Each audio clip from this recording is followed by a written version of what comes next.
Okay, so my name is April Schendel. And again, this is going to be for AEP 858, Data Analysis and Assessment. I thought I'd start out with just kind of a brief personal reflection. I presently live outside of Kansas City in a little suburb called Lenexa, and I am a mom of two and married, and I have been really working hard all summer to complete my last sections of coursework here for my master's in secondary education. I consider myself to be a hard worker, someone who's always kind of looking to improve. I find that I do that through my teaching, always just trying to be a good mom, a good friend, a good daughter, sister, everything I can. And then I also really enjoy running. That's another way where I find that I can kind of take some time to think about what's going on in my life. And also just, it's got that element of improvement, constantly kind of racing against yourself. So that's a little bit of a personal reflection about myself. We were also asked to kind of provide a little bit of personal demographics. So I am female biologically, and also I identify as female. My pronouns are her and hers. I fit into the age demographic of 35 to 44. As I mentioned, I'm married, and I am college educated. I did my undergraduate degrees at Michigan State University. I did a bachelor's in the Spanish language, literature, and culture. I also did my master's degree in applied Spanish linguistics at Michigan State University, graduated back in 2007. Ever since then, I have been teaching. I've been teaching Spanish at the secondary and also post-secondary levels. I started out as a TA at Michigan State, and then I also taught at Kansas City, Kansas Community College for a few semesters way back when, before I had my children. I've been working full-time at a private Catholic school, all girls, for the last 15 years. And then I will be taking up this fall semester as my coursework and for my master's degree is over. I'm going to be taking on another adjunct Spanish position for Metropolitan Community College this time. So there's a little bit about my demographics. As far as my years in education, I had started all the way back in 2005 as a TA, as I mentioned, at Michigan State University, and I want to be a teacher for the rest of my career. So that leaves me with about 25 years or so to keep refining my craft. So my goals we were asked about. So I have just always this in mind. I don't know where it came from or if it's a quote from somewhere. It probably is. I did not cite it necessarily, but my goals are to be better today than I was yesterday and to be better tomorrow than I am today. I'm working towards state certification as well throughout this master's degree. So I would like to have the opportunity to be able to move over into the public school system. I just feel like that is a place where I'll be able to grow and become the best teacher that I can really be, mostly due to a larger population, a larger network of colleagues to kind of collaborate with, and to be able to really become a better teacher by working with others and learning more and more every day. And so we were also asked about our reasons for becoming an educational professional. I've included here a map on my graphics of where Spanish is spoken in the world.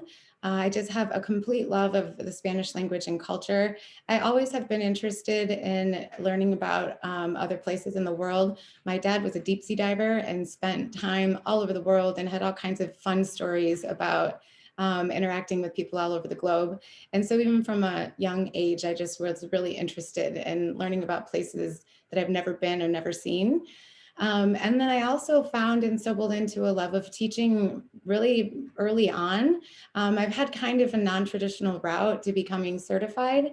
And even though I kind of realized, even as a child, that I thought I might be a good teacher, it really took me a little while to officially pursue it. But some of the things that I love about teaching is that it is a profession that's pretty family friendly. I've included a picture of my family. It's a picture of my husband. We'll be celebrating 15 years of marriage this summer. And then my 2 children. That picture is a couple of years old. My son Robert will be in 5th grade this fall, and my daughter Mila will be in 7th grade.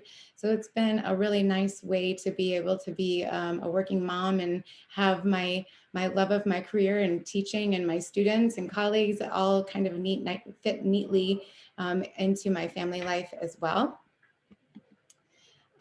So here's a critical reflection on the process of my school uses to analyze and use data to inform instructional decisions. So at the private school where I work, we do a lot of surveys. We have a lot of information about student demographics, which is important for us and for a lot of reasons. Not only can that kind of guide our curriculum and our policies that we put forth, but it also helps us with enrollment to know where our students are coming from. We, of course, keep a lot of track about students' performances on standardized tests. We also keep a lot of track of college admissions, where students are going, what kind of scholarships are they getting.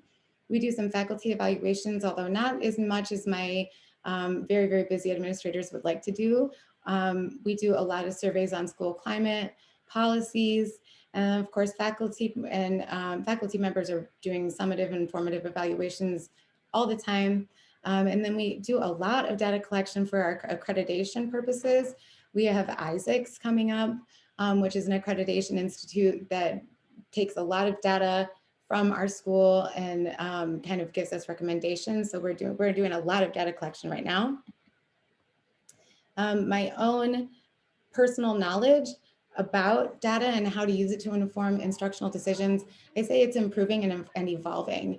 I've really had a lot of time over the course of the last year during my master's degree here to really think about data and how important it is, and as far as applying it to everyday decisions.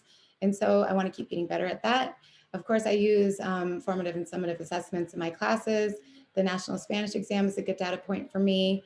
The AP Language and Culture exam as well.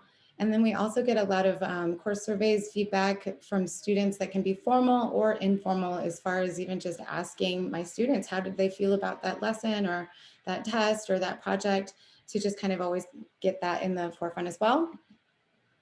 My plan that will help improve or enhance my current knowledge is to really continue on with this coursework. A lot of the information I've gathered for my certification purposes and praxis prep has really been helping me. Also understand standards and proficiency guidelines and really trying to use that data to inform my decisions. And then I'm also looking to explore other assessment options for my students.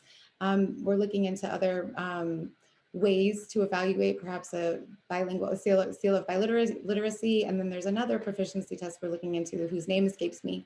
And then of course, I'm always into looking into conferences and workshops to help me figure out how to use all this data.